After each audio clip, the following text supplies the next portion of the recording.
We're here again. Good morning, Jackie. How are you? Good morning, Jacqueline. I'm great, thanks. How are you? I'm good. I'm quite excited for today's conversation, actually, because I think we all struggle with a little bit of confidence from time to time. Actually, LinkedIn Lives for me, I'd never really done one until we started, and I hate watching myself on camera. However, I think it is a really important topic, confidence, isn't it? And it spans more than just the line managers. It's actually the HR professionals themselves. Absolutely, yeah. And there's so much that undermines confidence in the workplace as well and makes you really self-question yourself and doubt yourself. But yeah, we all need to recognise our strengths. So to start kind of today's LinkedIn Live session, obviously line managers really, they're the glue of the business, aren't they? They hear and see hopefully everything that's happening.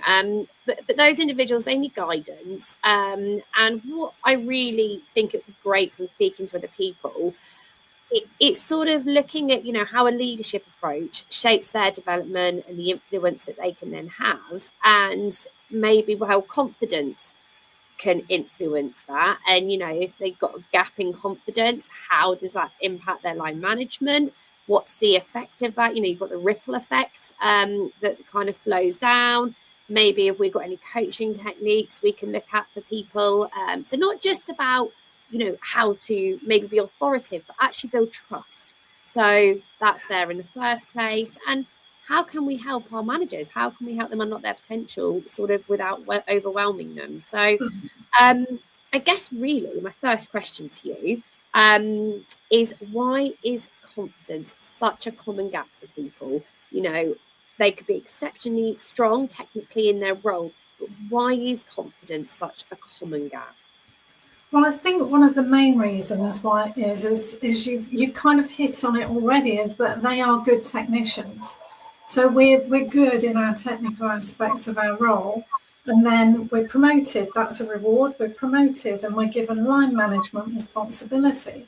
But that is such a different skill set to most people's day-to-day jobs. That unless we're given support and guidance and coaching, mentoring and training to actually understand what you need to change as a manager, then you're kind of just doing what you think is right, and you can be basing that on your experience of being managed by somebody else. Yeah. If you have a story running in your head that says managers must be like this, and then you feel that you've got to fit into this new box that managers must be like, then you're already on the back foot. Or if you've seen people doing it really badly and you think, I can't do that, but then you actually pull back from having difficult conversations because you've seen people do it so long that you kind of avoid things. And I think people have this conversation in their head where they're maybe not being their authentic selves, which is where they'll probably be their best, because they're having it in a battle. Yeah. And I've seen managers come through my 12-month program who are really capable, competent people managers, but they have no idea of that because they've not had training and they don't know if they're doing it right, and they lack that confidence to actually ask people, what am I doing right? What do you need from me? They just feel like they're making it up as they go along, and then you get that kind of imposter thing that goes through your head that says, exactly like you said, that little critic that says, don't do it like that. And we've all experienced that, yeah. And that kind of holds you back. So not having that guidance and that support, just, even just having a mentor in the business, but having that preparation for management is something that I think is still lacking. It was lacking when I worked in HR back in 2009, and it's still lacking today, where we're not actually preparing people for the transition from being part of the team, being a good technician, to stepping up, leading the team. And that in itself can also bring its own challenges, can't it? Yeah. But you've been a team member and now suddenly, what do they need from me? I can't tell them to do that because we've been mates. And you've got all of that in a monologue, in a dialogue that just gets in the way. Absolutely. And we mentioned earlier, or I think I used the word ripple effect. So what is, kind of to explain it here, what is the ripple effect when line managers lack confidence? What is that effect on maybe the culture, the business performance? Well, it can depend on what area they lack confidence in and how they display that lack of confidence. Because some people lack confidence and then they over-egg it and kind of act as if they have, and it becomes very, very rigid.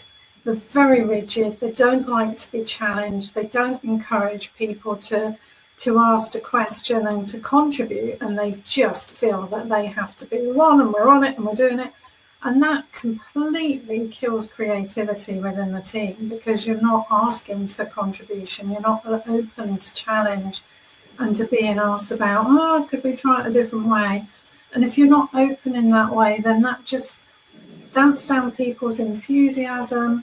Then we get people who are disengaged. Or you've got the other kind of lacking confidence, where managers don't have the confidence to point out what people need to be doing differently, or to intervene if there's a conflict. They let things bubble up and carry on, and they don't address issues in the moment. And it all becomes so much bigger than it ever needed to be, because they lack that confidence to raise issues.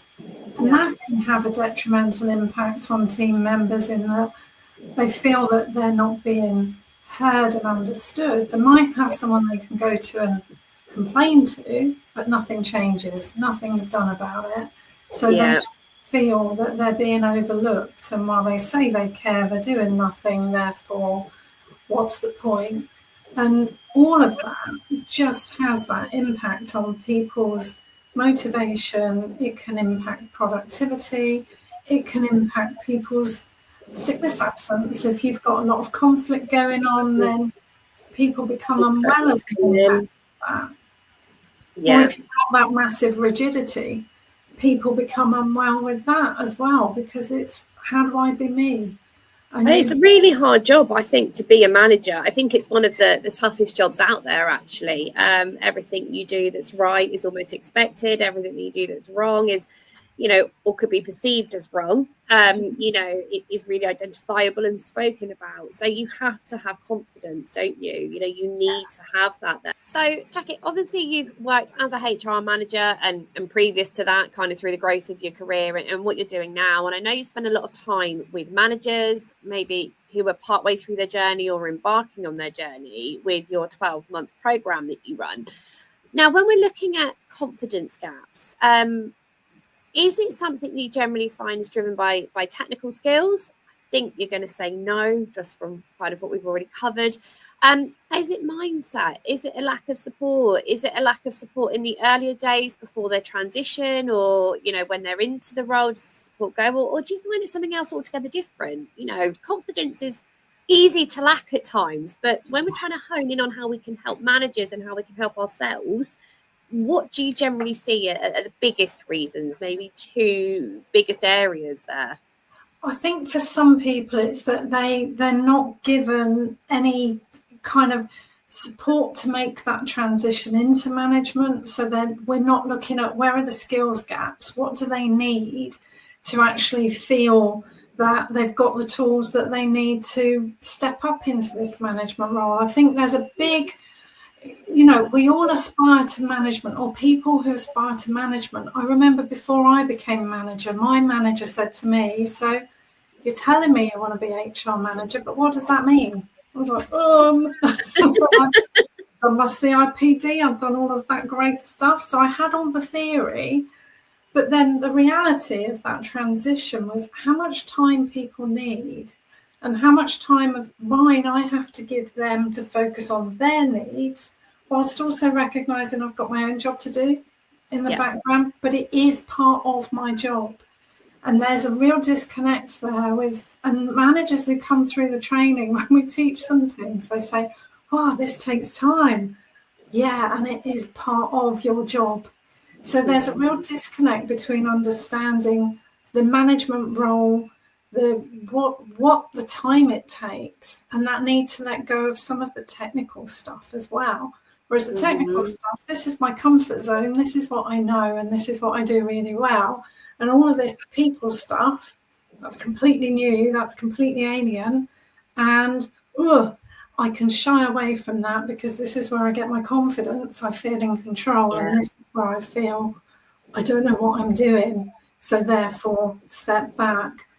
And another way that people lack confidence that I've seen through the 12-month program is that people come in, but they don't feel supported by senior leaders. They're not getting that kind of, my senior leader has promoted me, but they're not giving me the support that I need. They're not giving me the guidance that I need, or I feel hamstrung. They're telling me that I'm the leader, but then they're telling me this is how it's got to be done. So I'm not able to step up into that role. And so if you have someone in your organisation that you are, is a budding manager or has recently moved into a management position, you say recently, let's just say within the last 12 months, and, you want this person to do well and you can see they're struggling, what advice would you give someone? Should that be like a weekly one-to-one? Should that be more observing, being around and being present and watching them in action? Management's hard because a lot happens behind the scenes. So it's hard to see it all, isn't it? I think it just requires a real open conversation with the person to ask them what is it that they're enjoying about this transition into management, but also what is it that presents the challenge. And then seeking to understand, is there a skills gap there? Do we need training in that? Or do we need mentoring? Do they need more from me as the senior leader that creates the conditions where they can step up into the role? Am I giving them the right level of support? Am I too hands-on? A weekly one-to-one might feel too hands-on when you want someone to step into that management role.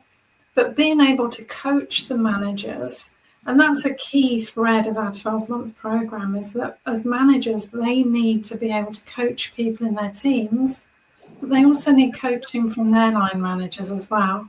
So from that more senior level, they need to get that coaching and that support. And sometimes all you might want as a manager is a sounding board. But then if your senior leader says, I don't want to hear it, I know you'll deal with it, that doesn't feel like support. Or equally, if your senior leader says, this is the way that you need to deal with it, you're not actually being empowered to make your own decisions about how to approach things and how to address things. Which as well, I guess, has a wider impact, slightly outside of this here, but on the culture here as well. And I think in one of our previous, it was the last one that we did, we were chatting about the impact of a positive culture being driven down by the senior leadership team and how they need to be working together and collaborating. And I guess it kind of strikes the same notes there, the same chords, and the fact that if your senior leadership team are supporting the managers and backing the managers, and visibly so, and you can see that, if you have a manager, I guess, where the team think, I'm not sure they've quite got this right yet, but that the senior leadership team are really working with this person, you'll actually maybe be an easier employee to manage as well. To manage, because you can see that good things are happening because the culture is enabling this manager to grow and to thrive, as opposed to them feeling siloed and out of depth, perhaps. Yeah, and it does require those supportive cultures that talk about psychological safety. And how, if you've got a blame culture, then you're not allowing people to learn by failing.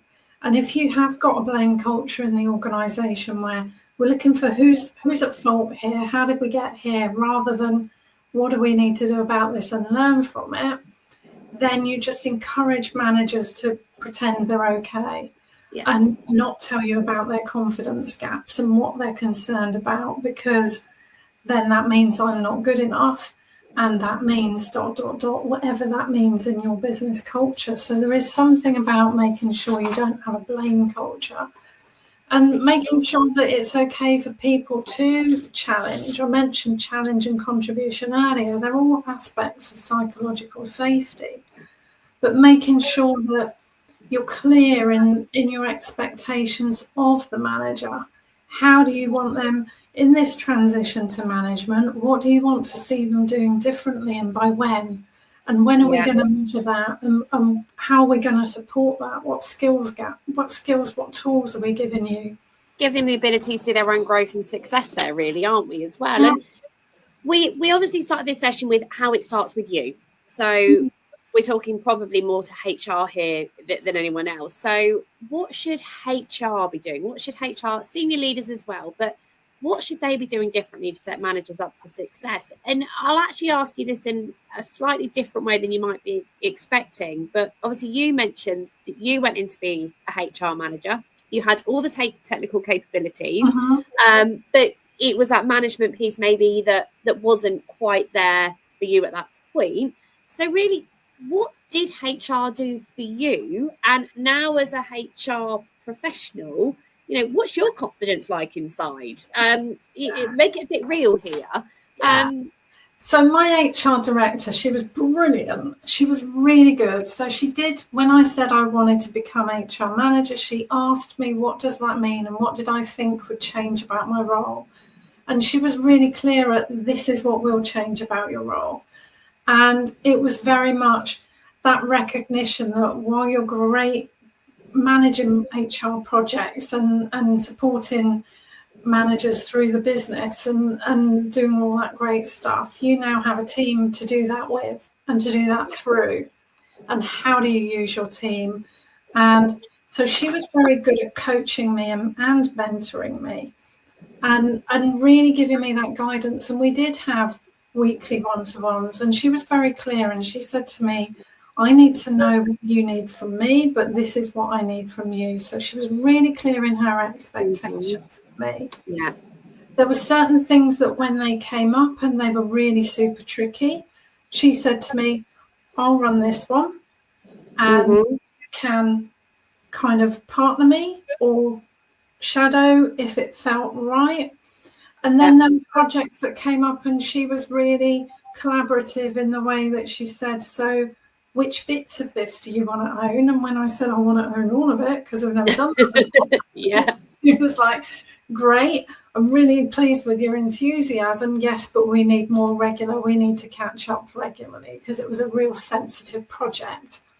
And it was very much knowing the support was there, knowing that at any point, if I had a question about it, I could go to her and talk to her, and knowing that she knew where I was at with it. She knew me well enough to know that when I'm in a good place and when I'm not so great, and she knew me well enough to be able to raise that with me. So it was we had a very close collaborative working relationship. And for her as well, just for her own confidence there, to have that interaction, to, you know, to be setting up these kind of regular touch points, I'm going to call it, as opposed to one-to-ones and stuff, because by the sounds of it, there'd be many reasons to have a touch point. It was probably good for her confidence because she could see you, she could read you. I feel that she already knew you, but actually she knew you in that journey moment as well, because we change and we grow, don't we? Well, we hopefully grow, we don't shrink.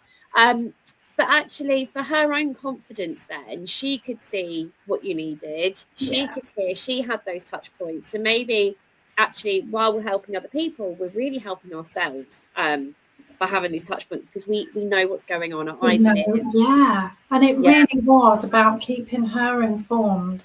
So that if anyone raised with her something that was going on in the project, she already knew about it. Yeah. And she didn't feel foolish for not knowing, but we had such strong trust between us. And that doesn't happen overnight, especially as I'd not had very many good managers previous to her. In fact, I don't think I had a single good manager previous to her. So I have a lot of experience of what to avoid. I have experience of managers who really lack confidence and who I had to work around. And who other people worked around to get to me as well and to work with me, whereas she was the manager and people would come to me rather than go to her when really it was her role that needed to be approached. You know, that lack of confidence in her in particular, the person I'm speaking about, she just would not give guidance and advice and support and tell people where things were. So they come to me as the administrator and say, what's going on here? And I would give them what I could, and they knew that there was that honest, open interaction. So you had quite early engagement then as well on sort of that coaching and support side of things, kind of earlier in your career, which I bet you probably draw on a lot from that now. I think loads of things that we learned many years through the older that we get. But if there was, nobody, very few people like micromanagement, thrive under micromanagement. And I think sometimes it, when somebody's trying to deliver some, coaching or some advice or, support individuals, it can be perceived as micromanaging. What are some things that you would suggest? What techniques could you put in there that would allow people to have those touch points without being perceived as micromanagers? It's a very, very, very thin line, isn't it? So it is a thin line. And I think it's less about telling people how to do their role and more about asking them how they're going to go about it. And asking them open questions. It is using coaching and asking open questions. And what we tend to fall into is we listen to people so that we can respond and give them our knowledge, our wisdom, and our guidance. Actually, they don't need that. They need you to listen as a senior leader, listen to understand, or as an HR professional, listen to understand what's going on for that manager, where they're coming from, then use open coaching questions to help them find their own response. Because, coaching is that belief that we all have the ability and the answer inside of ourselves, just requires someone to ask the right questions to bring it out. Whereas if you're constantly telling people how to do it, what to do, when to do it, that is micromanaging. That is not encouraging people to bring their own ideas and their own thoughts and experience, and to find their own creative ways of addressing things. But if we're going to be really hands-on, gets in the way. Yeah, and as a team, you can get amazing results if people are confident. Not just the manager, not just HR, but the wider team there as well. And that's why we employ people, don't we? And if somebody, you're a HR manager, someone comes to you and say, I just feel completely overwhelmed. I feel completely out of my depth. This was really silly of me. I want to go back to doing my day job. I don't think I'm the best person for this job anymore. I just feel so overwhelmed. It's all coming home with me. What can a HR manager do? A HR leader, a HR contact? I keep saying manager. I'm going to remove that because there's many other individuals in the HR world that are not just a HR manager. But what can they do? I think it's important to ask what's going on for that person, because if you know the person, then you've trusted them enough to promote them into management role, but now something's going on. They're saying they don't want this extra responsibility. Then sitting down and finding out the why. How did we get to this point? Help me to understand what is it that makes you question yourself, because I'm not questioning you and your capabilities. I believe that you're right for the role. I believe that you can do this. Which specific aspects are causing you most concern? And by really drilling down into why we're at this point, how did we get here, to then think at the root cause. And it could be, I had a recent example of this. Somebody on my training program said, I really feel like I need to step back from this new management aspects of my role. And I kind of coached them through, tell me what's going on for you, what's brought you to this point. Well, their relationship had fallen down and they were getting divorced and they were moving into single parenthood, and all of that was massive. And then all of this felt big too. Okay, so let me coach you in having the conversation with your HR team that helps to put the right things in place that are going to support you through this transition period. It's a temporary period. Don't make a permanent decision on a temporary situation. Really like something that you said. It was a question. So, what's making you question yourself? Because I believe. So you're telling them, we back you 1,000%. So that's a really nice way. And actually, when you have a manager, you've just hit a really big thing. So their life, everything is going on for them right now. And actually turning up to work each day is a feat within itself, I think, in that situation. Yep. So hats off to the person for continuing. And also, by the sounds of it, working on their development as well. So yes, they probably deserve a holiday. But what's the difference between empowering somebody and then just adding more pressure to them? You know, what's that difference there? I think and this is another one that I have seen quite recently as well, where people are promoted into a role, but then they're not given the support. Their job doesn't change. It's just now we're giving you this as well. And there's no sense of this is going to take time. We're now making you the manager of the team, and we recognise this is going to have an impact in your time. Therefore, your role needs to change. And you need to be developing the people in your team by handing out parts of your role, and we will support you and develop you. And it's that expectation of, and here's another thing, just do this as well, just do that. And it's not creating the conditions where people can grow into the role. It just becomes even more pressure. And we need to ensure that people feel that they have the support they need, they have the skills they need, but also to have an open dialogue with people to say, is this achievable? Do you believe that this is one person's job? You know, I've seen people try and recruit for a role and they've never managed to fill it because actually everyone else is shouting, that's not one person, it's two. Or you have somebody in a management role who leaves and then they get replaced by two people. And that's just, there's a lesson the organisation should have learned while the person was in post and taken some of that role off and not created that experience that leads people to burning out. And I think as well, many people, when you're moving into management for the first time, probably don't realise the time that you need to dedicate to management duties. And that could be picking up the phone to have a conversation with someone that you haven't seen in 2 weeks because your diaries haven't synced, but you want that person in your team to know that you're just here and you're thinking of them.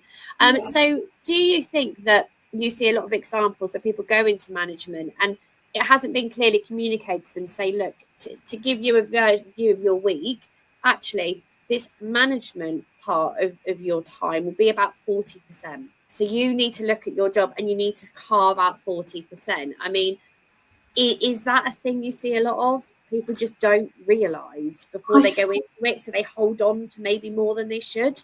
They're allowed to break. Yeah, and I think that people don't realise the time it takes, because when I was promoted into management, suddenly I had 3 people reporting into me, and I had no real awareness of how much time each person needed. But as soon as I started doing one-to-ones with them, I was like, oh wow, this takes time. It wasn't just about one-to-ones in the diary, it's about people knocking on the door and going, oh, have you got a moment, I've just had this happen. It's like, really? It's like, that project's now going down the list and you're working till 9 o'clock at night. And you carry on. Sorry, I was going to ask. Yeah, I was just going to say, you've got to have that awareness that you can't just bolt on management to an already busy full-time job. You have got to create a whole new job spec that says these are the bits that are now being done through the team, and these are the bits of the role that this is where you're working well with your team and delegating. And I kind of see that management piece of the work as being a conductor. The conductor doesn't play all the instruments. They might do in their spare time, but they definitely don't play all the instruments in the orchestra. They have an orchestra who knows what they're doing and who are capable of doing their role, but who just need that guidance and being told when to come in and when to do whatever, and also need feedback. So if they've hit a bum note, they need feedback. They need to do that in the moment. So that management piece of the role is very much about conducting others and helping them to be the best they can be. Yeah. And part of that is being available for when other people lack confidence, where you can So coach when they need you, they can go to them. Yeah, absolutely. And if I were to ask you, so just to sort of wrap this one up a little bit, this is going to be a hard question. So if I could, one thing, so if you had to choose one thing that HR teams could do today, you know, walk away from here today with one thing that they could do to boost a manager's confidence, what would it be? I think the one thing that HR can do that will boost managers' confidence is stop fixing it for them. And as an ex-HR professional, I know that that's what I used to do. I'm very solution focused, really quick, think on top of my head, oh, do this, do that, do the other. That teaches the manager that you have the answers. Okay. So stepping back from that, and it takes more time, stepping back from that as an HR professional and actually coaching your managers and your leadership team to, okay, what have you tried to do? What have you tried to do to address this? What else could you consider? And helping people to bring their own responses and not to just give them a solution because it's easy. Coach people. I think as HR professionals, the more we equip our managers with the tools to manage their teams, the less they over rely on us. And I know as busy HR professionals, that is one of the biggest bugbears, that managers come to you all the time with their issues and their stuff. But maybe that's because you're just a really good solution focused. You're just too good. You're just too good. You're too technically good. Just to, might be a few line managers on here, hopefully. So what would your advice be for a line manager who feels unsure about their leadership? You know, they're really trying, but they're just not goals to give that person. So for a line manager who's really struggling, they're not sure about their leadership style, this is a big ask. Allow yourself to be vulnerable and ask your team what they need. You know, what works for you in my management style, and what do you need more of? How can I support you better?